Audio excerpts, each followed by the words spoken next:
TV Univates. Para você, para o nosso Vale.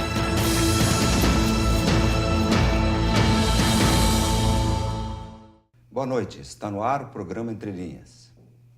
Na edição de hoje vamos falar sobre a dengue. Nas últimas semanas foram detectadas larvas do mosquito Aedes aegypti na cidade de Lajeado, o que causa preocupação para o próximo verão.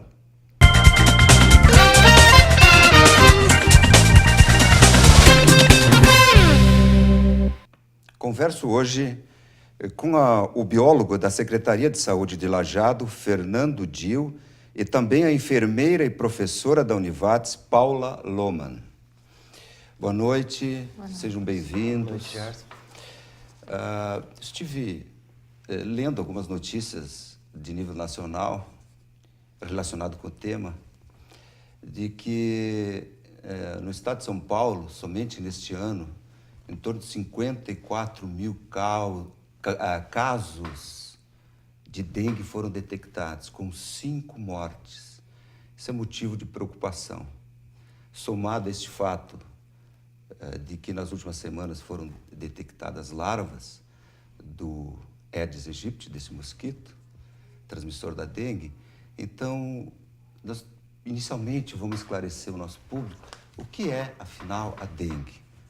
Eu não sei quem dos convidados pode... Bom, Fernando. A dengue, ela é uma doença, como o Gerson mesmo citou, ela é transmitida pelo mosquito, né? Pelo artrópode. Então, por isso é chamado de um arbovírus.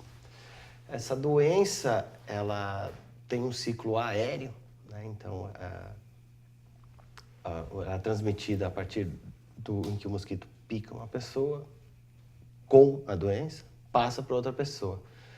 E ela já é uma doença que há um longo tempo já está espalhada pelo Brasil, né? E nos últimos anos ela vem avançando, ganhando espaço dentro do Rio Grande do Sul, na região sul também. Fernando, já que estamos falando do aspecto histórico, essa doença ela veio do continente africano, é isso? Exatamente. Né? Na época das cruzadas dos navios negreiros, é o que se presume, né? É o que se tem de informação. Então, até o nome diz Aedes aegypti, né? Então, a origem do mosquito vem do Egito, né? Então, ele não é um mosquito nativo daqui. Ele foi trazido naquela época para cá, por meio de navios de transporte, diz até talvez navios negreiros, enfim, não se tem bem a fundo esse aspecto. Mas ele se estabeleceu no Brasil e hoje está espalhado em todos os estados, né?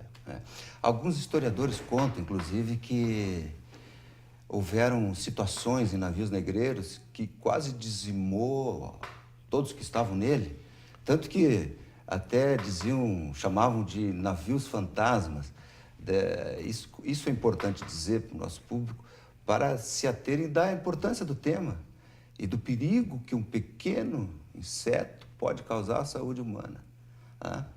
E a dengue, ela é você falou um vírus, é isso, né?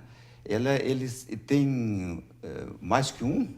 Ela se constitui de mais de um vírus, um único? Sim, na verdade são 4 tipos de vírus, né? É o dengue 1, dengue 2, 3 e o 4. Nós temos 2 tipos principais que hoje circulam pelo Brasil, que é o dengue 1 e dengue 2. Então, é importante ressaltar isso, né? Porque a pessoa às vezes pode pensar que contraindo uma vez a dengue está imunizada. Não, a pessoa pode acabar contraindo de novo se mudar o tipo de vírus que ela contrair. Então, por isso é uma doença bastante persistente também. E, inclusive, se o indivíduo é infectado por um segundo vírus, os sintomas são muito mais fortes, é isso?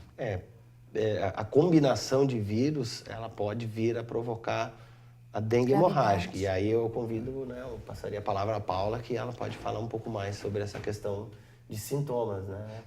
Sintomas, vamos ficar um pouquinho mais na questão da dengue em si, para dar uma esclarecida. Depois nós vamos passar para os sintomas. Muito bem. Existe diferença entre os vírus?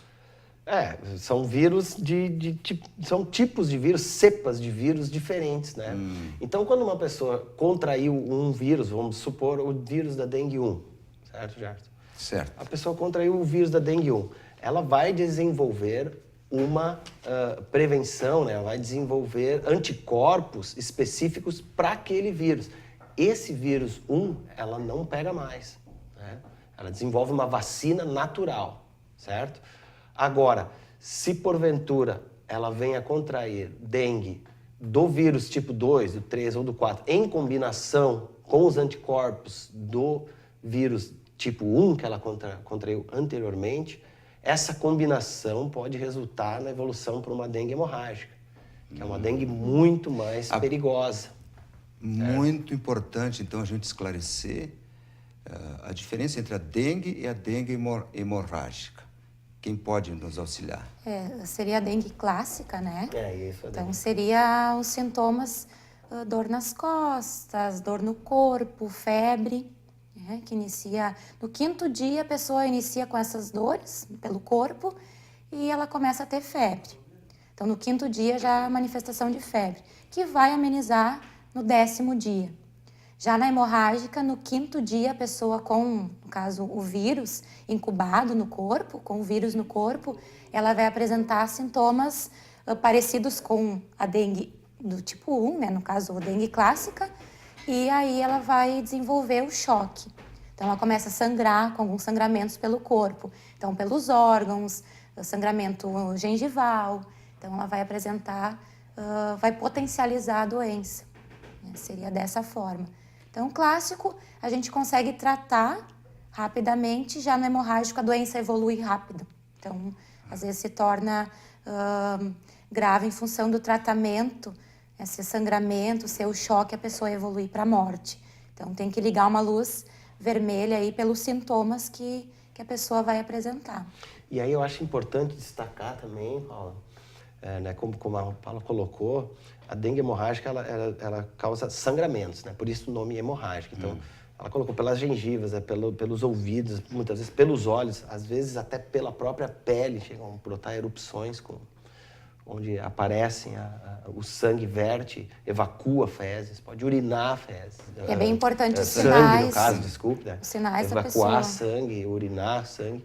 E é vinculado muitas vezes na própria mídia que esse medicamento é quanto de caso em caso suspeita de dengue, quando tem o ácido acetil salicílico, né? Em função de potencializar o sangramento. Potencializar o sangramento. Então, se a pessoa ela não se deu conta desses sintomas, né? O sinal de febre alta, mais os sintomas de dor nos olhos, dor pelo corpo, dor de cabeça, né? E o sinal de febre, lá por 5º dia, com essas dores, mais o sinal da febre, e começar com algum sangramento pelo corpo. Ou alguma mancha também. As manchas vermelhas são... Mancha vermelha pelo corpo. É um sintoma clássico da dengue, né? Então, tem que ligar uma luz, né? Uma luz vermelha que alguma coisa não está legal, uma coisa não está certa. E associado... Então, uma coisa que pode mascarar... Então, tem uma mancha vermelha pelo corpo, mas não tem um sangramento. Daqui a pouco eu estou com um sangramento dentro de um órgão que não vai ser visível. E o que o Fernando falou, daqui a pouco começa um sangramento nas fezes... algum sangramento que sim, eu vou conseguir observar na urina, então que vai conseguir logo me indicar que preciso de um atendimento, procurar logo o serviço de saúde, um profissional.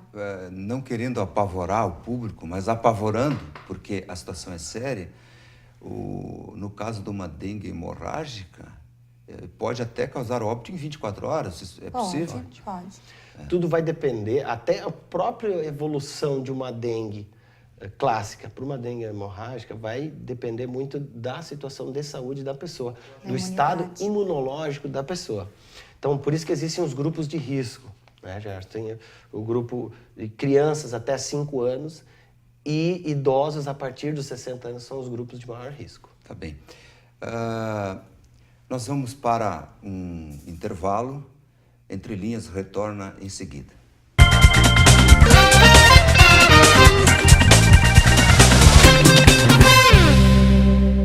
Estamos de volta com o programa Entre Linhas de hoje, abordando o tema dengue.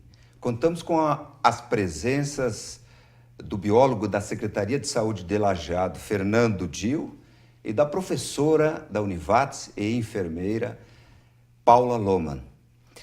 Se eu for picado hoje por um mosquito transmissor da dengue, em quantos dias a doença pode se manifestar em mim? Isso. Então, o período de incubação, os estudos falam que é de 3 a 15 dias. Numa média de 3 a 6 dias. Então, pelo 5º dia, a pessoa vai começar a ter bastante dor nas costas, nas articulações, pelo corpo, a febre, e no 10º dia esses sintomas começam a desaparecer. Então, o cuidado que a pessoa deve ter é quando iniciam algumas manchas pelo corpo. Então, assim, esses sinais e sintomas que eu falei seriam da dengue clássica. Quando iniciam as manchas e algum sangramento, aí a dengue hemorrágica. Então, que é, no caso, a situação mais grave da doença dengue. Então, que seria um cuidado um pouco diferente. Né? Mas como diferenciar entre gripe e dengue? Existe algum sintoma específico que a gripe tem ou que a dengue tenha, que a gripe não tem? Para melhor esclarecer o nosso público. O que se poderia diferenciar como sintoma clássico da dengue que a gripe não tem? O que poderia classificar seria as manchas no corpo. Seriam, como eu poderia dizer, uns hematomas, algumas manchinhas vermelhas que a gente chama de petequias, que isso diferencia. A gente tem que pensar também em gripe e resfriado. Daqui a pouco na gripe eu posso desenvolver febre, no resfriado uma febrícula, que seria uma febre um pouco mais baixa, e também a coriza no nariz, que na dengue eu não vou apresentar. Então, assim, tem que observar essas situações e também se eu tive algum contato com o mosquito. Então, é importante a pessoa diferenciar, bom, o mosquito me picou, já é uma atenção que eu devo ter. Daqui a pouco, não, o mosquito não me mordeu, eu não fiz nenhuma viagem recentemente, então é uma gripe, um resfriado. Então, seriam alguns sintomas que eu poderia diferenciar. E se eu tenho alguma desconfiança de que eu estou apresentando, é importante procurar o serviço, procurar um médico que possa daqui a pouco até me encaminhar para um exame de laboratório para ver realmente se eu tenho algum sinal no exame que possa indicar que eu estou com a doença, com a dengue.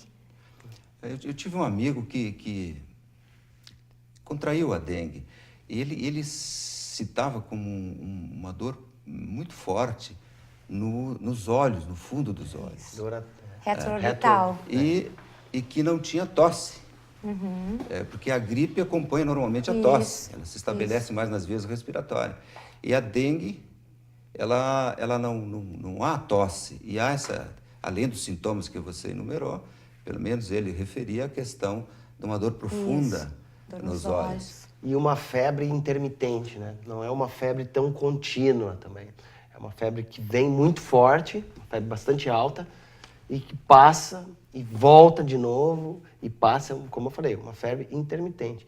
E a Paula colocou também uma questão que é muito importante, a questão geográfica, né? A pessoa tem que se dar conta se ela está ou não em uma área endêmica para dengue. Se ela está numa área onde o vírus da dengue está circulando ou não. E tem casos, se ela né, viajou para algum lugar onde a dengue está circulando, se existem casos confirmados de dengue dentro daquele município ou no município para o qual ela se deslocou e retornou. Então, fazer essa conta, eu estive numa área com vírus circulantes mais ou menos, dentro desse prazo, né, de 3 a 10 dias, eu estive numa área assim, bom, pode ser dengue. Somando a esses sintomas, a dor atrás dos olhos, a dor, até porque outro nome que em algumas regiões a dengue recebe é a febre quebra-ossos, que realmente febre quebra-ossos, ela causa uma dor nos ossos muito forte. As articulações, a pessoa sofre muito, né? E tu também colocou um aspecto muito importante, Gerson. É uma febre que não provoca esse problema nas vias aéreas, né? Não traz essa questão daquela coriza intensa, né? De catarro, enfim, tosse, etc. É uma febre sem uma relação muito direta com esse tipo de sintoma. Com a gripe e resfriado, né? Não teria uma relação. Na gripe ou no resfriado eu vou apresentar tosse, ou secreção no nariz, né? A coriza. Isso. Então, na dengue, não vou ter esse sintoma. É por isso que eu insisti, né? Porque com a dengue não se brinca. Isso está bem claro. Não é por nada que se tem todas essas campanhas aí, que depois a gente vai conversar aqui, inclusive na nossa cidade. Então, não se pode brincar com essa doença. Então, as pessoas muitas vezes confundem com uma gripe ou um resfriado. Ou acham que é, e na verdade tem uma outra doença mais grave, no caso, uma dengue. Por isso que eu insisti. Mas como ela se transmite? Entre humanos, se eu me aproximar, se eu me aproximar de alguém que tem dengue, eu vou contrair? A dengue ela não se transmite por secreções, por saliva, por toque, por nada disso. Não existe transmissão de dengue humano-humano, por contato. Não existe. Né? A transmissão, ela se dá, como eu falei no início do programa, por via aérea do mosquito, pela fase adulta do mosquito. O mosquito ele passa por 4 fases da vida, que é a de ovo, larva, pupa e o mosquito adulto. Certo? O desenvolvimento dele leva, no auge do verão, no período mais propício, ele passa de ovo a adulto em um período de 7 a 10 dias. Certo? É rápido? É bem rápido. Quando o clima está favorável, é bastante rápido. Né? Então, o mosquito ele não nasce com o vírus dentro do seu organismo. Mesmo se seus pais eram portadores? Existem algumas pesquisas que estão começando a apontar para um caminho assim de que uma fêmea com o vírus poderia gerar uma prole com o vírus também, mas nada confirmado. Então, a rigor, o que a ciência sabe hoje é que os mosquitos, o Aedes aegypti, ele não nasce já com o vírus dentro de si, incubado dentro dele. Não. Então, o que se trabalha hoje com esse tipo de transmissão. O mosquito nasce, ele precisa ter contato, ele precisa picar uma pessoa infectada com o vírus para posteriormente levar esse vírus até uma outra pessoa. Então, por isso, via aérea. Né? Ele pica uma pessoa contaminada e leva o vírus para uma pessoa não contaminada. Então, é assim que ocorre a transmissão. E ainda quanto à questão de sintomatologia, é uma questão muito importante que a gente tem que, já que a transmissão se dá justamente numa pessoa contaminada, contato com o mosquito, para outra, o que acontece nos sintomas? Às vezes, muitas pessoas, pode acontecer, alguns casos, de ter a chamada dengue subclínica, né? Onde a pessoa contrai o vírus, aí está por exemplo, uma pessoa que está com uma boa defesa do organismo boa, a imunologia está boa, né? A pessoa, enfim, está com um organismo bastante saudável, ela pode não desenvolver praticamente nenhum desses sintomas, né? Ela pode ter uma leve dor nas articulações, uma leve dor no corpo, uma indisposição passageira, talvez um pouco de febre, e está com a dengue. Né? Então a pessoa pode estar com a dengue e nem estar sabendo. E muitas vezes nem por isso mesmo, nem procurar o sistema de saúde. Né? Porque nós mesmos, às vezes, tu tá com uma leve gripe, um resfriado, tu não vai procurar um médico, tu não vai para o médico para qualquer coisa. Né? É uma coisa intrínseca nossa, né? Da população em geral, né? De não procurar. E isso é muito perigoso, porque a pessoa vai estar com o vírus e vai estar circulando pelo ambiente, né? E se nesse ambiente estiver também circulando o vetor, essa pessoa vai estar alastrando o vírus, vai estar levando o vírus até o vetor, que vai picar ela e vai passar para outras pessoas. Né? Então isso é muito perigoso dentro do aspecto dengue. Queria complementar? Sim, aproveitar o gancho e comentar dessa questão de procurar o serviço da automedicação. Então é importante da pessoa não utilizar nenhum medicamento que ela, né, em função de ter algum sinal, algum sintoma, simplesmente usar uma medicação. Como nós já comentamos, a questão do AS. Então a pessoa mesmo estando com a dengue clássica, ela está com sangramento gengival e vai utilizar o AS, quando vê ela vai evoluir a doença mais grave. Então é importante a pessoa, mesmo tendo essa questão que é do humano, de não procurar o serviço por qualquer coisa, mas não se automedicar também. É importante as pessoas criarem esse hábito, não utilizar a medicação sem ter certeza do que está apresentando. Acho bem importante pontuar isso. Então, quando a gente agrava uma doença, uma patologia, em função de usar um medicamento indiscriminadamente. Então, é bem importante a gente pontuar essa questão. Esse mosquito que morde ou pica, acho que é o correto, uma pessoa portadora da doença. E se imediatamente ele pica uma pessoa próxima, ele já está transmitindo? Pode transmitir. Não há necessidade de algum processo interno? Porque, o mosquito, né, é um aspecto biológico assim, dos mosquitos, até para o pessoal entender, né, é que o mosquito ele não se alimenta, ele não procura o sangue, tá, como forma de alimento, não é exclusivamente o alimento dele. E outro aspecto interessante nisso é que somente as fêmeas que pastam, né? Que fazem o repasto sanguíneo. Os machos não se utilizam do sangue, se utilizam de seiva de plantas. A fêmea também se utiliza de seiva de plantas para alimentação, mas quando ela chega em sua fase reprodutiva, ela precisa de proteínas para desenvolver os seus ovos. E é nesse momento que ela vai procurar o repasto sanguíneo, né? Então, da proteína do sangue é que ela desenvolve seus ovos. Bem, se existe ou não vacina para dengue, nós vamos saber logo após o nosso intervalo. Retornamos em seguida.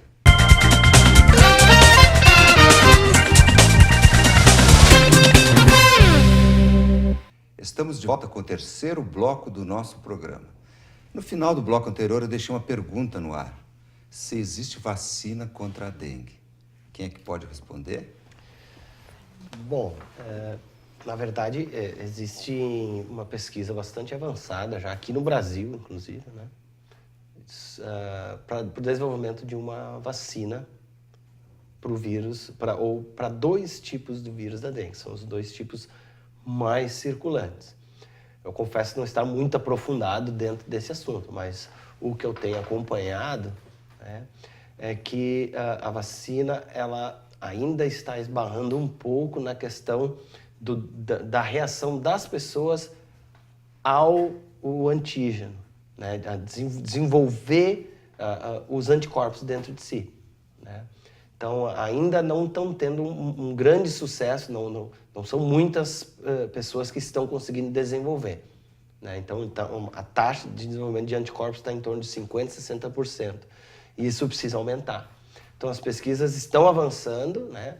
Mas talvez ainda leve não posso dizer, precisar em quantos anos isso pode levar, mas ainda pode levar algum tempo para que essa vacina venha a se tornar mais efetiva e possa ser empregada de uma forma bastante segura e efetiva. A notícia boa é que existem pesquisas, está se avançando e talvez logo aí à frente a gente tenha uma vacina para prevenir essa doença que aflige tantos brasileiros. Mas o desenvolvimento da vacina não quer dizer que a gente possa depois baixar a guarda. Claro, claro. E quanto ao tratamento? Alguém que está infectado e está com a dengue, que tratamento existe?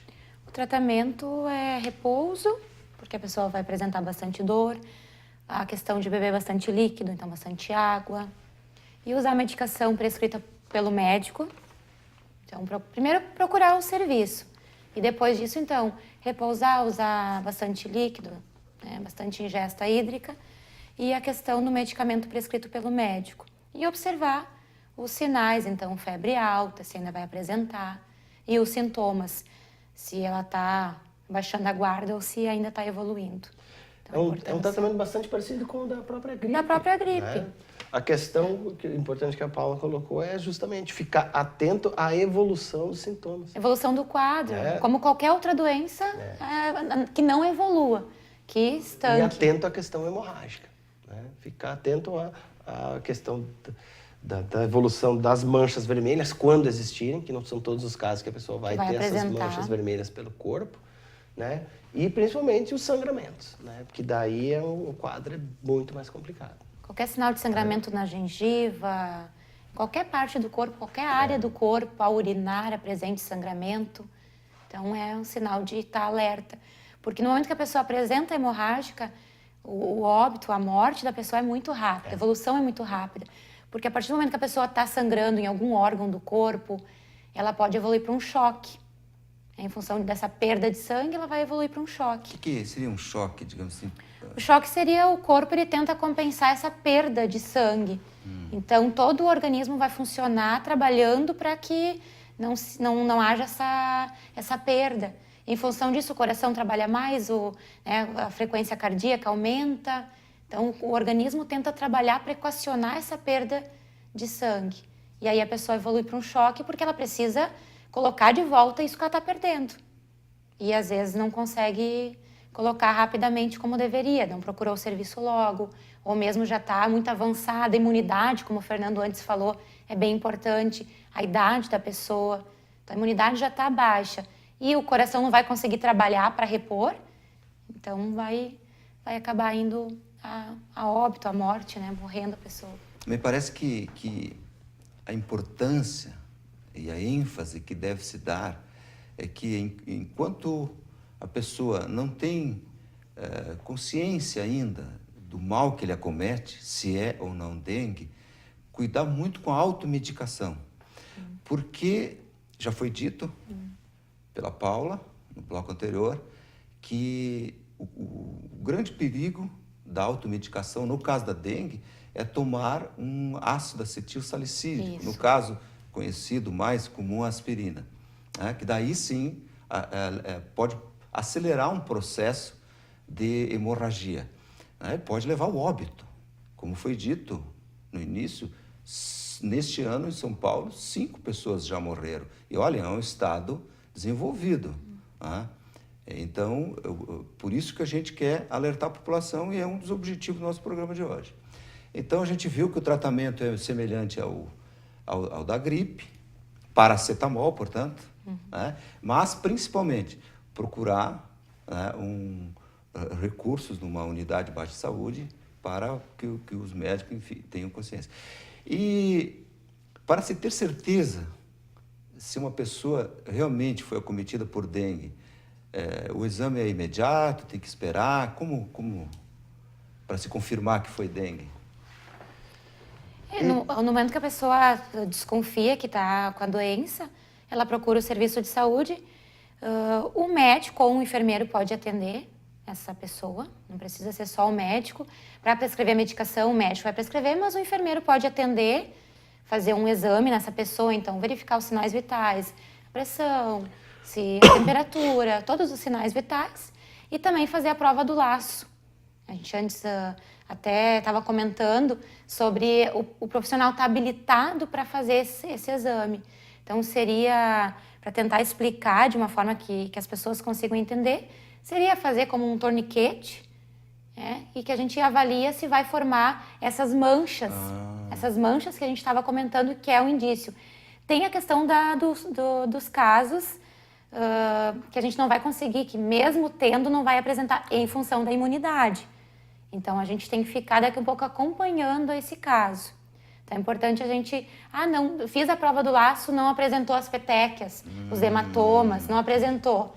Então, mesmo assim, a gente vai observar se essa pessoa viajou, se essa pessoa teve contato, foi mordida. A questão geográfica de novo, né? A questão geográfica de novo. Então, assim, é importante sempre ter um histórico dessa pessoa. Ela entrou em contato em alguma região, foi viajar, ou foi mordida pelo mosquito. Então, avaliar todo o contexto, não é só um sintoma, só um sinal. Tá com febre. Não, vai ser todo um contexto. É uma espécie de anamnese. Uma anamnese. Seria uma anamnese. Mas qualquer profissional de saúde está habilitado a fazer esse exame. Exame prévio. Esse exame prévio. O questionamento que eu fiz era nesse sentido, e indo mais além, para fins de estatísticas, por parte das autoridades de saúde pública, deve-se confirmar posteriormente que aquelas pessoas tiveram ou não dengue, né? Para fim de estatística, a gente tem comprovação, como se fazia com a gripe A, né? Se fazia aqueles exames, demorava um tempo, enfim, para se confirmar realmente, para se ter uma noção clara da quantidade da população, né, acometida por aquela doença. No caso da dengue, se faz esses exames prévios, se chega à conclusão que é dengue. Posteriormente, é feito um exame de laboratório para confirmar que efetivamente aquela pessoa teve dengue e aí sim constar nos assentamentos de estatística pública? Sim. No momento que a gente tem um caso suspeito, já vai registrar uma notificação. Então, já faz o registro e acompanha a evolução daquela pessoa. Então, fica acompanhando a evolução do quadro. E tendo certeza, através do exame de laboratório, através de toda a anamnese que foi feita naquela pessoa, a gente notifica sim. Então, o Estado sabe que em Lajeado, enfim, qualquer região do Vale do Taquari, qualquer região que notificar que no Estado teve a doença. Assim como a gente está sabendo dos casos em São Paulo, como o Gerson falou, a gente vai ter também das nossas regiões aqui do Vale. E há casos, este ano, o ano passado, há histórico? O que se pode dizer de casos efetivamente ocorridos aqui na nossa região? Falando por Lajeado, pode ser, né, como biólogo da Secretaria da Saúde de Lajeado, nós tivemos no ano de 2013 um caso de dengue, chamada dengue importada. Né? Uma pessoa que viajou para fora do estado, para o nordeste do estado, voltou de lá, desenvolveu os sintomas, procurou o posto de saúde, né? Procurou, enfim, o atendimento de saúde. Então, foi feita toda essa parte de investigação que a Paula citou. Quando ela acusou, tive em tal lugar, foi feita essa relação, o Nordeste tem dengue circulando, né? Tem vírus circulante. Foi feita a coleta de amostra sanguínea, que é mandada para o Laboratório Central do Estado, né, para o LACEN. Confirmou-se o caso. Então, foi uma dengue importada. A pessoa veio de lá e com a cronologia do histórico dela, batia os dias, teve tantos dias lá, voltou, tantos dias depois desenvolveu os sintomas. Né? Aquele período de incubação, como a gente falou, de 3 a 15 dias. Falado antes, exatamente. Então, foi o único caso registrado em Lajeado, né? Dentro de Lajeado. Um caso. Em 2013. Em 2013. E quanto ao famoso Aedes aegypti, o mosquito transmissor, nós convivemos com ele aqui no nosso meio. Aliás, é um mosquito bem pequenininho, ele tem menos de 1 centímetro. É um mosquito... E ele tem que característica, Fernando, ele se caracteriza por ser, como tu colocou, um mosquito pequeno, ele é bem menor do que o pernilongo, por exemplo, né? É um mosquito com uma cor mais enegrecida, um pouco mais preto, e com rajadas de um branco puxando um prateado, né? Isso pelas pernas dele, né? E pelo o tórax, né? Que o corpo do mosquito se divide em cabeça, tórax e o abdômen. São 3 partes, 3 segmentos corporais que formam o corpo do mosquito. No tórax é onde estão presos os 3 pares de perna, onde se afixam os 3 pares de perna. Então, no tórax, ele tem um desenho bastante peculiar desse rajado prateado, branco prateado, certo? E aí que está uma grande confusão, às vezes, que se criam na cabeça das pessoas, vamos dizer assim, mais leigas no assunto. Porque nós temos o Aedes aegypti e o Aedes albopictus. Então, eles são do mesmo gênero, vamos dizer assim, vulgarmente falando, são primos, né? E o Aedes albopictus, ele é super comum na nossa região. Ele está espalhado, dá para se dizer, por todo o estado. Mas ele não é o transmissor. Né? Então ele tem leves diferenças que a olho nu dificilmente uma pessoa vai conseguir enxergar. Ela vai precisar de um auxílio de uma lupa, que seja uma lupa de mão, simples lupa de mão, mas vai precisar de um auxílio, de uma ampliação para conseguir enxergar. E a pessoa tem que conhecer quais são essas diferenças. Conhecendo essas diferenças, às vezes, procurando até na internet, é fácil diferenciar no mosquito adulto. É fácil diferenciar. Mas também é muito fácil confundir. Então, esse simples, é um mosquito preto, pequeno, rajado de branco. Calma aí. Não é bem assim.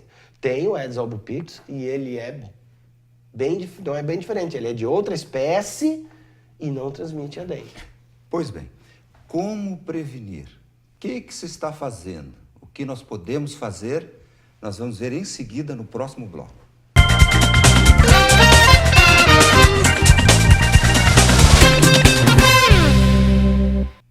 Entre Linhas está de volta. Nos encaminhamos agora para o último bloco do nosso programa. Fernando, nós, leigos, sabemos que os mosquitos habitualmente picam no entardecer ou à noite. Porém, o Aedes aegypti tem outro hábito. Pica tanto de dia quanto à noite. Daí, o maior perigo deste pequeno inseto. O que se faz aqui em Lajeado para prevenir a questão da dengue? Muito bem colocado essa questão, Gerson, sobre os hábitos do Aedes aegypti, né? Ele realmente tem esse hábito de manter uma atividade diurna bastante persistente, né? Então ele não ataca só ao amanhecer ou só ao entardecer, ele ataca ao longo do dia, né? Ele pica ao longo do dia. E ele é um mosquito muito adaptado ao meio urbano. Ele é um mosquito urbano, quase que exclusivamente, né? São raros os casos de se encontrar o Aedes aegypti em áreas rurais, né? Então, aí que está um dos grandes perigos do Aedes aegypti. Por quê? Porque ele, dentro do ciclo de vida de todos os mosquitos, aí não só do Aedes aegypti, mas de todos eles, e de diversos insetos de uma forma geral, eles precisam em algum momento de água. Água parada, no caso desses mosquitos. Precisam de uma água estagnada, uma água parada. Não pode ser uma água corrente, água muito limpa. Precisa de uma certa carga de matéria orgânica dentro também. E uma água parada. Então, aonde se acumulam águas paradas? Aí, as campanhas de publicidade, as campanhas do governo federal, do governo do estado, das prefeituras, de órgãos também particulares, né? Batem muito em cima dessa questão. São lixo mal acondicionado, pratinhos de plantas, piscinas sem tratamentos, caixas d'água sem cobertura, ralos sem limpeza, sem acompanhamento, calhas sem limpeza, enfim, uma infinidade de recipientes. Plantas, as bromélias, né? Então, a gente pode passar uma hora citando a quantidade e a diversidade de recipientes que podem acumular água, né? E veja bem, a nossa equipe aqui da prefeitura já encontrou larvas de insetos numa simples tampinha de garrafa PET. Uma simples tampinha de garrafa PET. Tinha larvas de mosquito dentro. Então, não importa o tamanho, água parada é o ambiente para desenvolvimento dos mosquitos. Porque o mosquito, ele deposita seus ovos à beira dessa água, não dentro da água. O ovo do mosquito não é depositado dentro da água. Desculpe. Ele larga a alguns centímetros da lâmina d'água. Quando esse ovo eclode, a larvinha do primeiro estágio, que é quase microscópica, cai dentro da água imediatamente. E é a fase onde ela precisa de água para se alimentar. Não importa se frio ou quente? Importa, né? Na verdade, importa. Durante o inverno, nós até por esse clima mais temperado que nós temos no sul do Brasil, nós ainda escapamos um pouco de demora um pouco mais para o mosquito se instalar, né? Porque ele passa por esse período assim vamos dizer, de recesso, né? A curva populacional dele cai muito durante o inverno. Vai a quase zero, né? Porque larvas, pupas e mosquitos adultos tendem a morrer com as geadas, com os frios de quase negativos, ou muitas vezes negativos, eles não resistem, eles morrem. Mas nós temos o problema dos ovos, né? Os ovos, eles são muito resistentes. Quantos meses resistem? Na literatura, né, nós seguimos a cartilha do governo federal, né, do PNCD, que é o Programa Nacional de Controle da Dengue.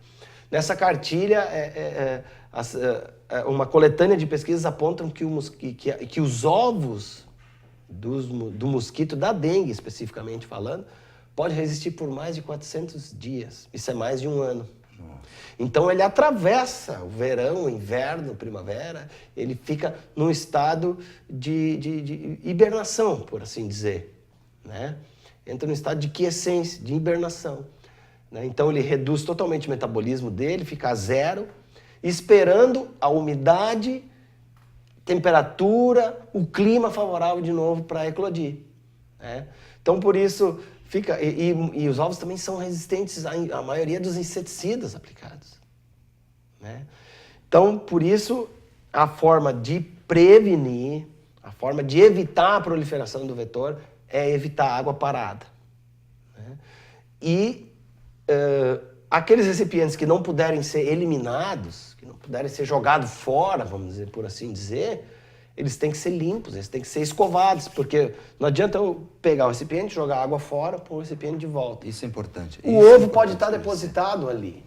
Então, no momento que aquele recipiente receber água de novo, o ovo vai eclodir e vai depositar a larva ali de novo. Essa informação é importante para a população, de que a impressão que eu tinha também, né, como leigo, era de que se eu pegar um pneu, por exemplo, que estava ao relento, com água, e jogo fora a água, e imaginava que matava todos, não, as larvas dos mosquitos, os ovos, mas na verdade não. Isso é importante esclarecer, mesmo num vazio de flor. Se jogar fora a água e daqui 4, 5 meses repor água, ele vai reproduzir o mosquito. É o que você disse, é o que... por isso que é importante a limpeza.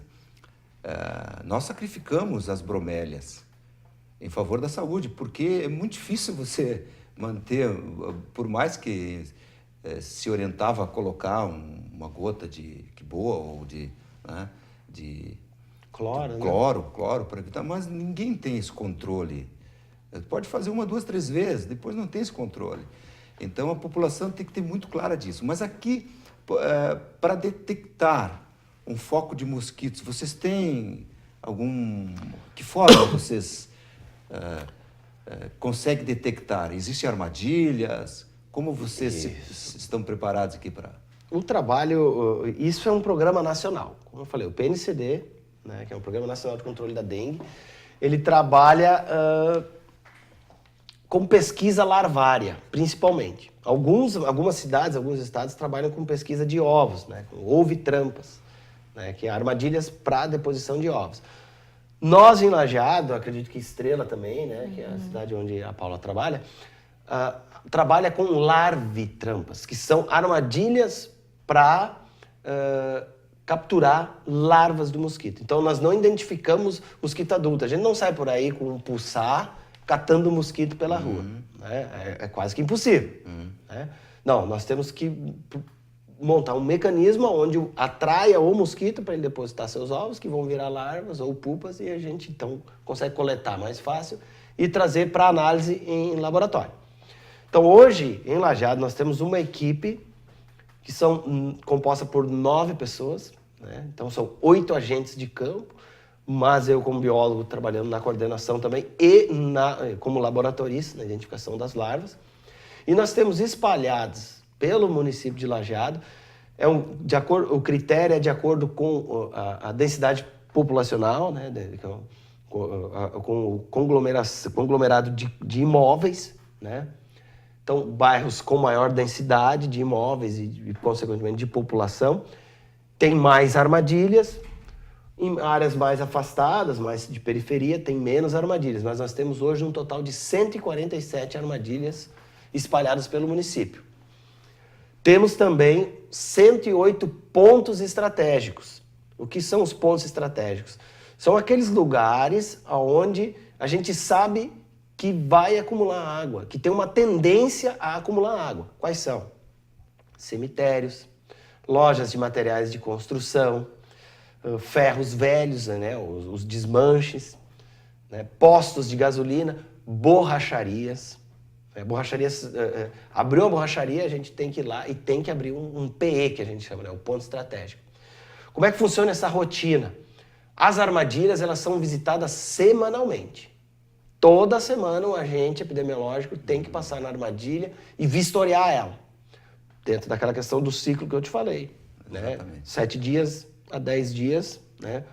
Ele passa de ovo para larva, para pupa, para mosquito adulto. Então, por isso, semanalmente, porque senão a gente vai estar criando o mosquito e não combatendo ele. Já nos pontos estratégicos, a gente visita de 15 em 15 dias, onde é feita uma vistoria mais rigorosa, né? Se coleta larvas quando elas ocorrem e se bate o pé junto com o proprietário. Ó, o senhor está criando larvas aqui, vamos fazer uma limpeza, né? Precisa de alguma ajuda com isso, né? Enfim. Quando nas armadilhas aparece a larva do mosquito, se coletam uma quantidade X de larvas, elas são postas em tubitos, que são uma espécie de tubo de ensaio, com uma tampa em cima. O resto é posto fora, né? O que sobrar de larvas ou água, enfim, é posto fora. Essa armadilha é escovada, reenchida de água e espera o próximo Então ciclo. há um grande serviço de informação para buscar esses bichinhos aí em Lajado. Por isso que a gente usa Bem, escola. pessoal, nós chegamos ao final do nosso tempo. Quero agradecer a presença de vocês. Foi muito importante, acho que esclarecemos a população. O programa Entre Linhas de hoje fica por aqui. Até o próximo programa.